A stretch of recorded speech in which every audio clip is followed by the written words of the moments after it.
Imagine a world where sailors fear falling off the edge of the Earth, and scholars insist the planet is as flat as a pancake. That's the medieval world we've been taught to picture, but it's a lie. The truth is, educated Europeans had known the Earth was a sphere for over 2,000 years. The myth that they thought otherwise is a relatively modern invention. Our story begins with the ancient Greeks.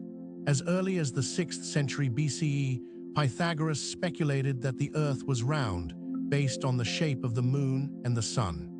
But it was Aristotle, in the 4th century BCE, who provided the first solid proofs.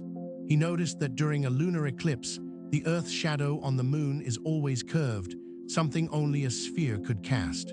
Aristotle also observed that travelers going south see constellations that are invisible to those in the north, which only makes sense if the Earth curves away.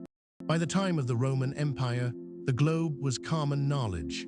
The great scholar Ptolemy even calculated its circumference with surprising accuracy in the 2nd century CE. After Rome fell, this knowledge didn't vanish. It was preserved and studied in the Islamic world, where scholars refined the calculations and built observatories. And it was from these Islamic scholars that medieval Europe rediscovered the works of Aristotle and Ptolemy, translating them into Latin and making them the foundation of university education. So by the 13th century, every educated European knew the Earth was round. It was taught in universities and written about by the greatest minds of the age. Take Thomas Aquinas, for example. He was one of the most influential philosophers of the Middle Ages, and he openly discussed the Earth's spherical shape in his writings. In fact, the idea of a flat Earth was so absurd to them that they made jokes about it.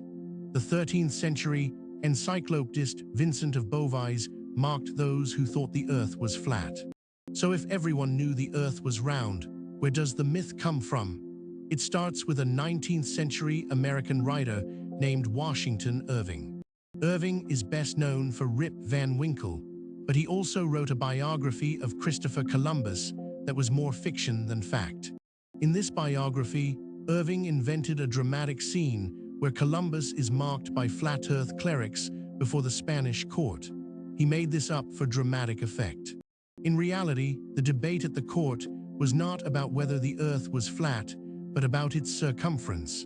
Columbus thought it was much smaller than it actually is. He was wrong, of course. If he hadn't stumbled upon the Americas, he would have run out of food long before reaching Asia. Irving's fabrication was so well written and so dramatic that it stuck.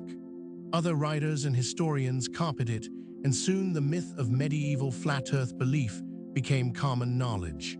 The myth was also convenient. In the 19th century, thinkers wanted to show how enlightened they were compared to the backward Middle Ages.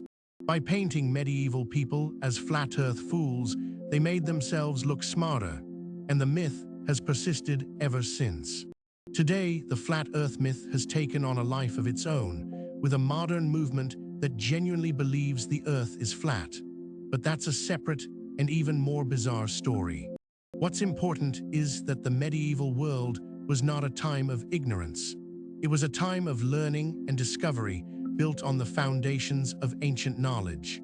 So the next time you hear about Columbus proving the Earth was round, remember, he was just wrong about how big it is. The real hero was Aristotle, who figured it out 2,000 years earlier. Subscribe for more stories like this.